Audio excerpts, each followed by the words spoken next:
Hi, I'm Gary Amaro. I teach illustration at Academy of Art University, and I'm an urban sketcher.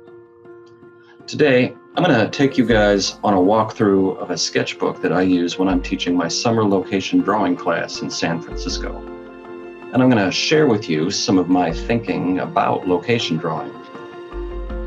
I find that keeping a sketchbook practice like this is a fun way to explore the world around me, and it helps sharpen my drawing skills and inspires me to take some chances creatively. Let's check it out. This sketchbook is one of the sketchbooks that I use to teach my summer location class. It's horizontal format, which was kind of new for me.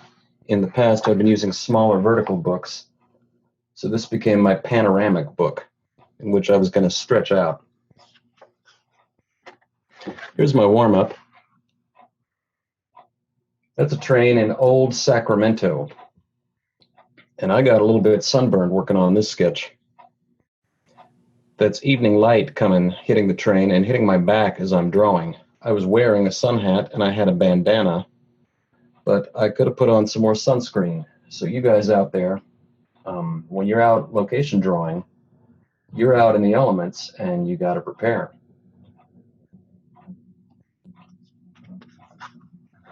Drink some water too.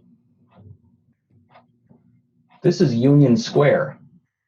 So this was the first day of class for my summer location sketching class. You can see the statue of Big Alma in the back there. And what I was interested in this sketch was partly the symmetry and partly just those heart sculptures that are around in San Francisco. There were two of them that caught my eye, the one that had the owl, and there was a second one that had the heart and the bridge on it. So I thought, why not involve both somehow? That's something that we can do in a sketch that maybe the photographer is not going to do, and maybe the plein air painter is not going to do. Something that's a little more sketch specific. I also did the bad boy thing of putting it right down the middle. You wouldn't do that in an illustration, but in a sketchbook, go ahead. And these are some of the people in Union Square. Now you see that lamp in the back? That's a very specific design that I only see in Union Square. So if I didn't have that in there, these could just be people anywhere. As soon as you put in a very distinctive landmark that shows where the place is, now these become the people of Union Square. And there's storytelling.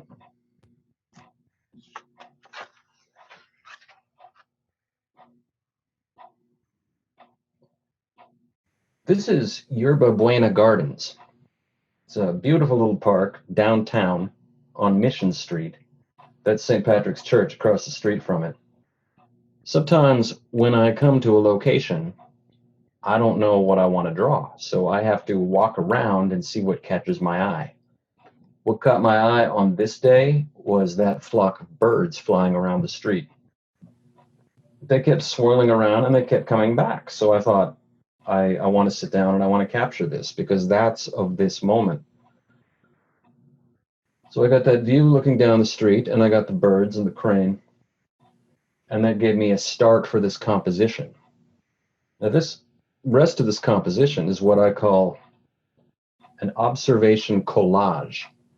That is, this is not all one view from one point of view. This is a few different observations collaged together. So those people sunning themselves were around where we met up at midday. And that gave me the right-hand part of the composition. And then I just had to figure out what to do with that left-hand corner. So I wandered around, saw some more people, thought they complemented the first people on the first side, and then got another bird in there too, and came together as a composition. That's some of the fun of sketching, is sometimes not knowing where you're going and then pulling out some kind of a composition out of it. Maybe you find out along the way what the drawing is about.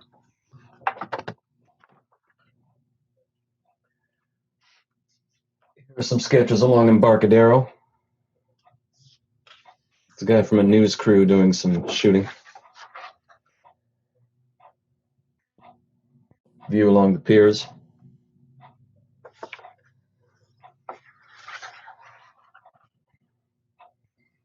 And here's where my book, I think, really starts to catch its identity. This is the De Young Museum. That's the observation tower of the De Young Museum on the right-hand side. And that's the entrance to the Japanese tea garden on the left. I started with the Japanese tea garden. I taped down my borders, and I went at it with painting. That's not just painting. That's a lot of things thrown in. There's some colored pencil, there's some watercolor, some gouache, some fountain pen, which does some really exciting things when you get it wet because it's not waterproof. It kind of bleeds and glows a little bit. And I started off in the morning with that. What I'm trying to capture there is the quality of light and the serenity of this place. Then for the rest of the page, museums can be a really fun place to draw, but you have to prepare. They don't like you to have a backpack.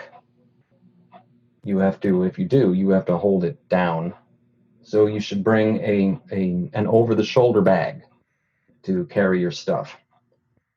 And in this museum, the De Young Museum, they don't mind you drawing with dry materials, with pencils and such, but they don't let you use colored paints inside. It's not the color, it's the paint. They don't want you to use paint inside the museum unless you write to them in advance and get special, dispensation, which I didn't. So I drew this in pencil and ink on site up there, and some of that view out the window, that's in water-soluble colored pencil. So I was able to activate that once I got outside by putting some water on it with a water brush. Then afterwards, I completed my vision here by painting out the interior. I'm going for a certain contrast between the building and the inside and that architecture, and then the view outside. So the building, I went for more of a traditional realism. I wanted it to look more like an old painting. And then the view outside, I wanted it to have a disrupted, more modern kind of look, while still maintaining the sense of that actual landscape. That's Golden Gate Park. And the quality of light out there. Now, when I sat down to draw, there were a lot of people walking around. I wanted to include some in my composition. I just kept them down in the center there. And I didn't realize until after I was underway drawing them that maybe subconsciously I was channeling my memories of some of John Singer Sargent's paintings of women walking around through Italy, Venice specifically. So in my mind, these are like some of the people from the paintings who are wandering around through the museum and checking out the view. That's a map of San Francisco, by the way, on the right-hand side in the blue. So that dark kind of horizontal rectangle, that's Golden Gate Park, and it lines up with the park. Overall, I like the way this sort of takes the eye back and forth between these two parts.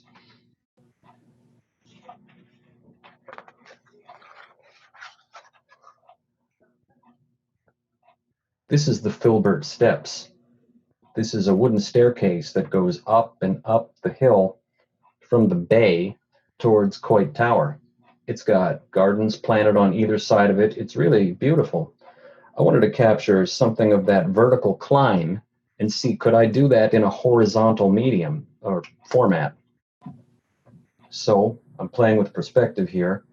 And I also wanted to capture something about what it's like to see all of these beautiful flowers in the garden. So I made these circles, little insets, so that you could really pay attention to each of them. Sometimes I bring different tools with me. I happen to have a circle template with me that day, and it really helped out. I didn't know when I sat down to draw how I was going to handle the view beyond the staircase. I did the staircase in ink, and that view out there, as I was running short of time, it just ended up being drawn in monochrome. I think that makes a nice contrast.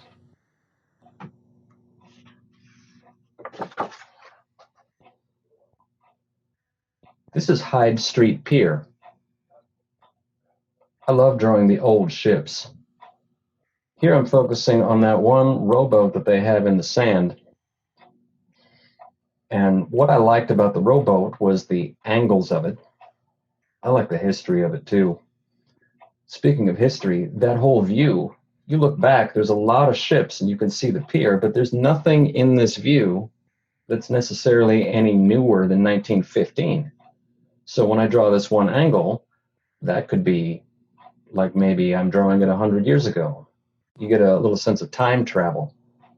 What I also found interesting on this as I started to get into it was when I made that division of where the water is from the beach, that pretty much cuts the picture in half.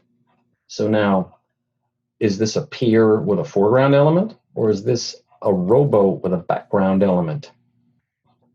So I labeled the boats in the back with tiny little labels telling the names of the ships. So when you lean in close to read those labels, well, then you're looking at a pier. So I wanted to induce a sense of making this one illustration kind of fluctuate back and forth between different spaces. And on the left, I'm playing around with an idea here that you'll see come back in this book. It's a theme that starts to recur. Once I've established an idea in the book, I can bring it back. So these are some spot observations from around on the pier. That big anchor, it's a really big anchor. It's kind of hard to tell, but it's big. It's on the pier just underneath that big gateway.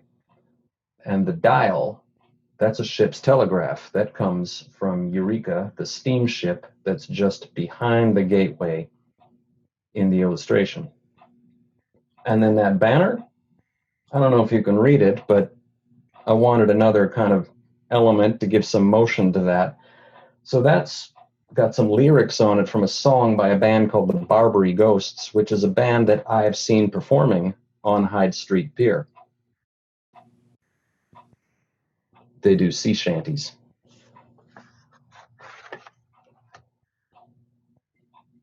This is Chinatown. I've been fascinated by those lion dogs on the gate, but I'd never really stopped to draw one, so this time I decided to do that. And then behind it, that's two different views, looking up and looking down the street, trying to find some composition that's going to complement and is not going to compete too much with the lion dog. I really like those red lanterns. So that becomes a design element in this, something to play with. And what I did not know I was going to do until I got there was that some of those lines are continuing from the view on the left into the view on the right and kind of extra complicating that. It just pulls the design together, and it was a nice surprise for me to find while I was drawing. Oh, and that chair on the right, you see, I'm playing again with the idea of a spot illustration. I drew that there because that's the chair I use when I draw.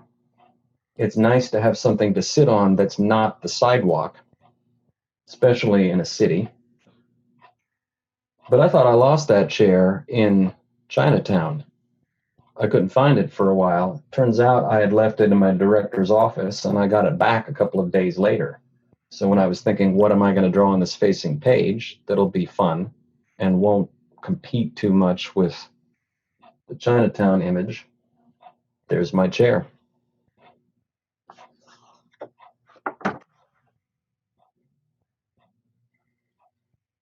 Here's the Golden Gate Bridge.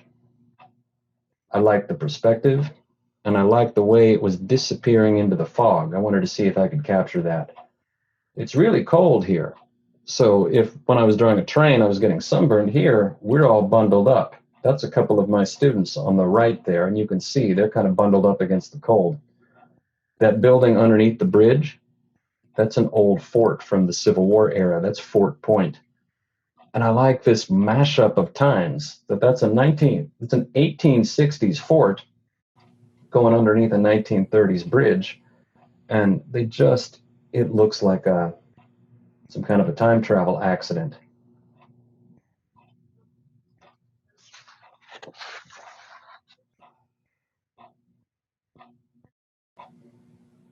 These are some of my students sketching around Civic Center. Sometimes it's kind of fun to collect something in your sketchbook. I sometimes leave a page or a spread open, and maybe I'm going to collect interesting leaves that I find. That means, like, when I find the next one, I sketch it in that place. Or maybe you want a place to collect different interesting designs of, I don't know, fire hydrants or window frames or something unique to wherever you are. In this case, I wanted a place where I could put all of my students. So here they are sketching, and I caught each of them while they were sketching and had a nice little talk. Again, this is spot observation collage, and the composition finds itself. You just begin someplace. You don't necessarily know where you're going to go with it, but after a while, the drawing starts to speak to you, and it helps guide you to make the composition. Here's the Palace of Fine Arts. I've come here before and drawn. It's a beautiful place. This time, again, I want to play with this horizontal notion and the elegant curves of the architecture. What I like about this one is I started drawing it, and it was a pretty straightforward drawing. I just drew the architecture, and then the white space was the sky, but I didn't like that.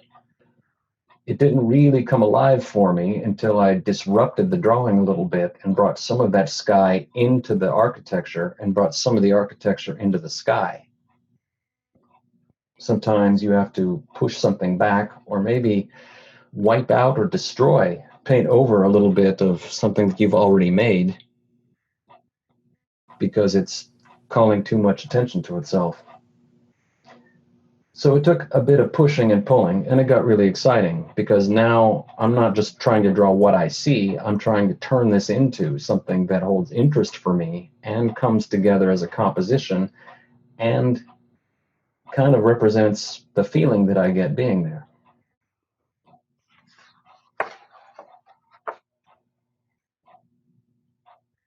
There's a sketch from Travels. That deer carcass was out in gold country, and what I like here is how the shape of it kind of rhymes with the shape of that hill.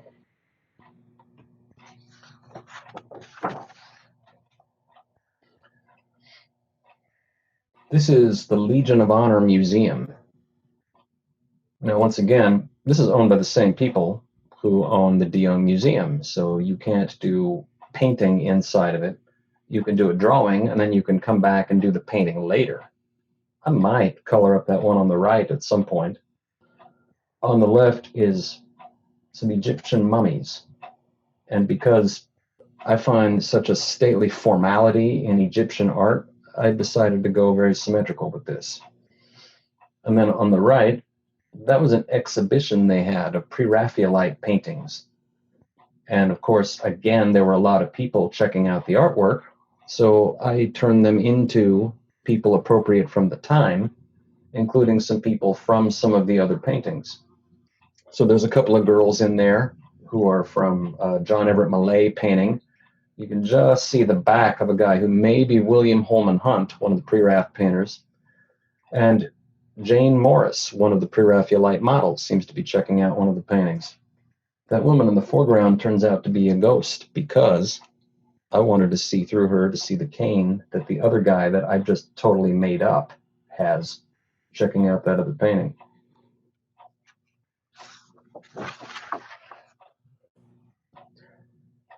This is Huntington Park, looking at Grace Cathedral. Here, I wanted to get a sense of foreground and background, and what I really like about this one is that I made myself kind of a mess on this one. It happens quite often that I'll start doing something, a sketch looks like it's going to be working out fine, and then I make some move that looks like it's just going to kill it. In this case, in my rush to get back to see the class, I was painting in that bush on the left, and I made it too dark. So the value was close enough to the value of the statue, I was losing that foreground-background separation of my focal area. So I had to go back in and then paint some white into it to push that back, and when I did, some of the colored pencil that I had already drawn started to glow in a really nice way, and I got a little extra spot of color out of it. made a very complex spot in the painting that kind of brings it to life to me.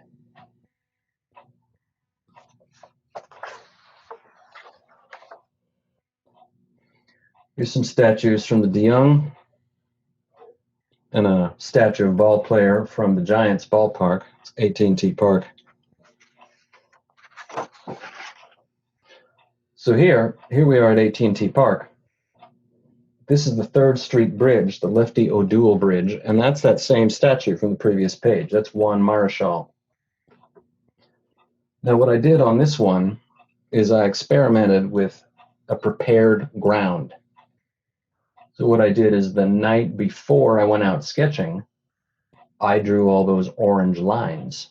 I made a field of abstract shapes and lines, not the paint parts, just the line work, so that it would give me something that was not just a blank page to work from.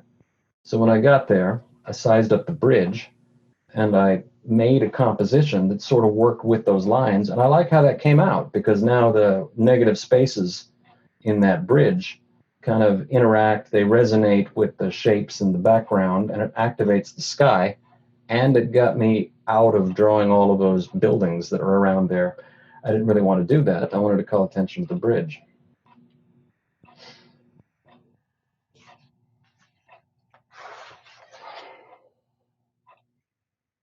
This is UC Berkeley. Have you ever been on that campus? It's beautiful. It's got really nice buildings set apart from each other in this kind of park-like environment. And I wanted to get that across with this composition. That's why it's in comics panels. They kind of relate to each other in a way that's similar to how the buildings relate to each other on the campus. I started with the dinosaurs in the life sciences building, but I didn't know how I was going to compose that. Once I got that first dinosaur, the T-Rex, then the rest of it kind of formed around that. One other fun thing here is I live in Berkeley, and I went to that school, but as long as I've been here, I've never gone up into the tower. You can see that clock tower there. That's the Campanile.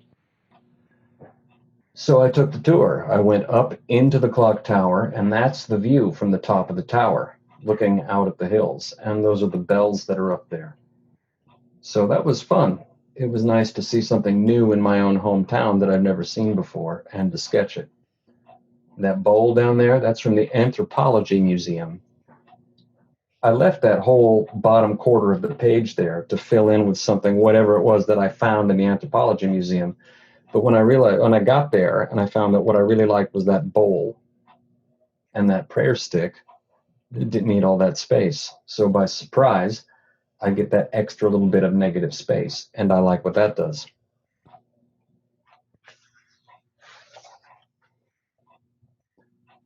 And here are cars from the Academy's collection. When I draw cars, there's a couple of things I like to keep in mind. They look faster if you give them some perspective, so the front end is a little closer to us and it goes back. And the line work works better for me if it's got some energy to it. So I don't want to go slow and careful with everything. I want to go a little bit faster in some parts and let some of that speed of the attack, some of that speed of the drawing translate into making it look like a fast car.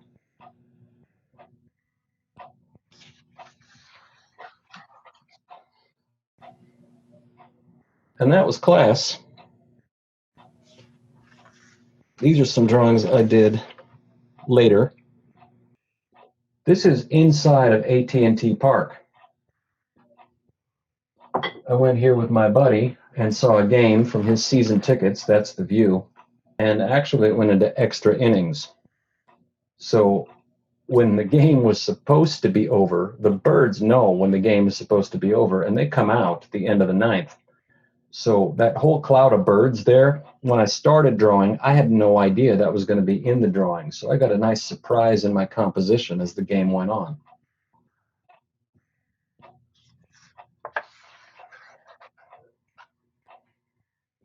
These are some planes from the Oakland Air Museum. It started to rain.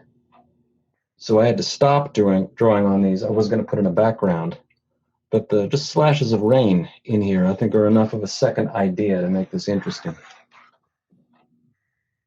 Then inside, this is recreation of an old Wright Brothers plane. And I like the perspective challenge on this.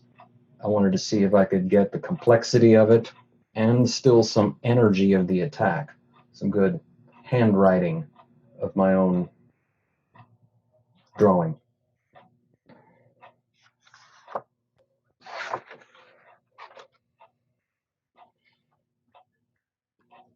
This is the C&H factory around Martinez. Once again, it started to rain, so I stopped the drawing at a point when I thought it looked complete enough on its own. I didn't know I was going for this as a finish, but that's what you get.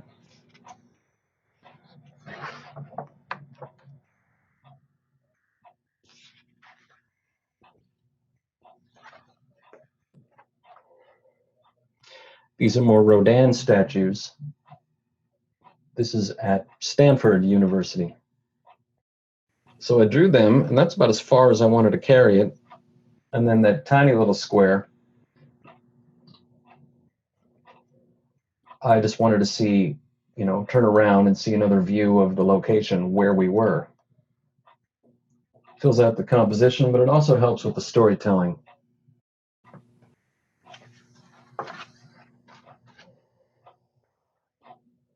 Sketches from the road.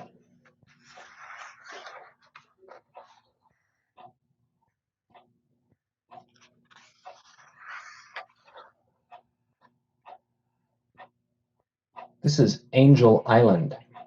That's an old army barracks that's been abandoned. It's a nice little park to go walking around, but that building fascinates me because it's got no windows, no doors. It's like a ghost. So here, I'm trying to capture that quality of it, and also something about that yellow shadows reflected up in the eaves.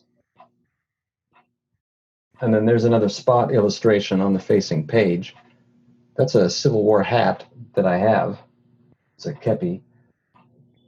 And then that's the innards of an old broken piano. Somebody left that on my street, and so I drew it.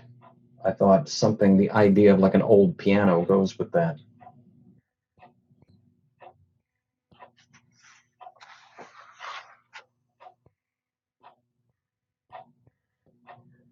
Here we are in Union Square again, and you can see how I come back to a location that I've already drawn before and pick out something new to say about it. So our school, the Academy of Art Illustration Department, is on Powell Street, right around the corner from Union Square. And I'd never drawn the front of the building, so I decided to draw it this time. That's where I started in this composition. This is another, what I call an observation collage. So you just have to begin somewhere and then figure out what the composition needs next. So I started with the building, the Powell Street building, and then next I brought in that heart, and then behind the heart the tree, and then so on. Now, the surprising thing in this that really pulls it together, I think, is that when we met at midday underneath the statue of Alma in Union Square, when we looked up, there was a circular halo around the sun. And because we were underneath the statue, it looked like it was around the statue. So I wanted to record that because that's a thing, that's kind of a magical thing that just happened right then that I was lucky enough to see. So now this is not just a statement about the place, it's about the place at this one particular time. And there were other rainbows around the park because it was Pride Month. So that pulls it together and finishes out in a place that I had no idea when I started.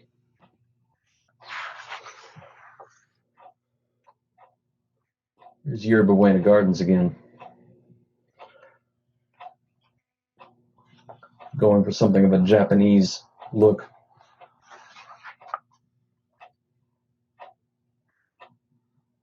This one I like quite a bit. This is the ferry building. I started on this one. It's another observation collage. I started on that one ferry boat in the middle. And then the second ferry boat carries along the motion. The thing about these ferry boats is they come and go, but the next one will park in the same place. So you can kind of continue your drawing if the first boat goes. And that's the top of the ferry building over there. But mostly it's that noise of the people and the other boats in the back that I like about this.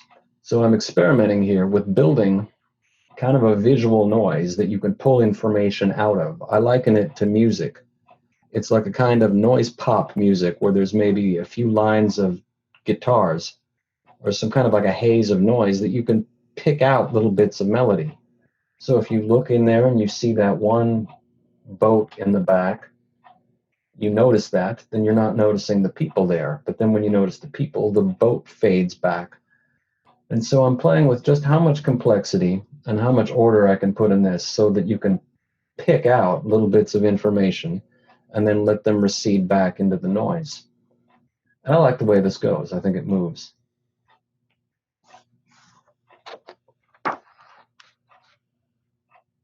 Here I am at the de Young Museum again. And this time, I'm consciously composing this one to be a companion piece to the last one that I did. So I've got the architecture, that great modern architecture over the cafe, and then another little vignette of some of the artworks inside the museum. This one I always imagined in color, but of course they wouldn't allow me to use color at the time. I don't know if I'm going to get back to this one and color it in.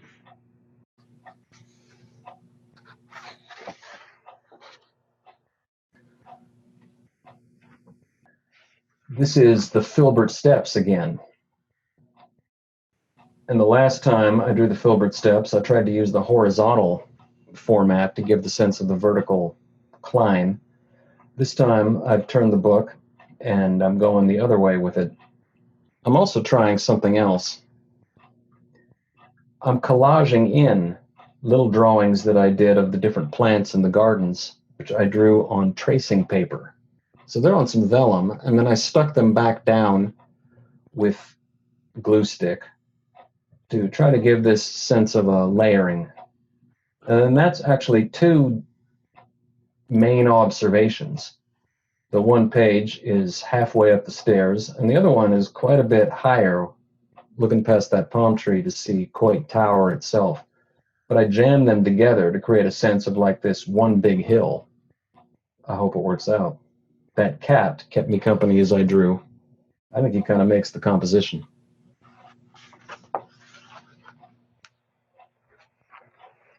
This is Hyde Street Pier. I'm back again and I'm drawing the big ships. On this day, the crew members, or the park rangers, were tarring the rigging of Balclutha. That's that square rigger. So I drew them up in there, up in the masts, up in all the ropes. And they're painting tar on the ropes to protect them from the elements. Now, there's some brown spots here on this page. You can see a big brown spot in the middle of the rigging on that ship. That's actual tar from their work.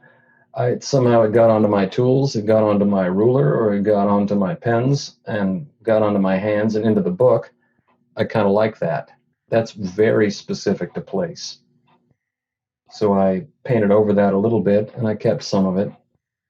And the book smelled like tar for about a week.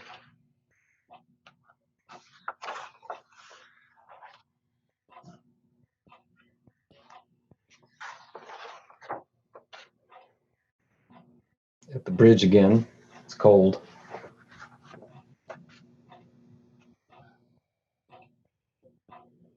Downtown with the class.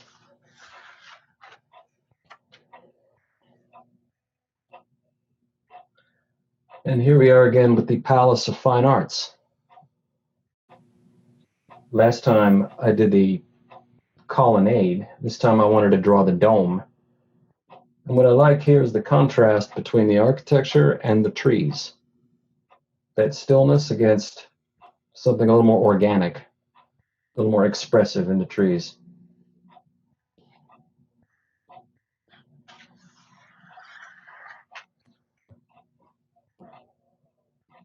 Here's some artwork inside of Grace Cathedral.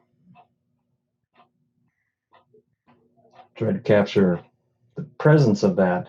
It's a cast from a tree stump and roots and how it sits inside of the church. And that's it for this book. I use the end papers for a place to put all of my stickers, all of my stamps, all of my ticket stubs. Makes a nice collage. Thanks for joining me. In a future installment, I'm going to go out into the field and you can watch me sketching in action. Maybe even sketch along. So bring your sketchbooks and a sun hat, and I'll see you then.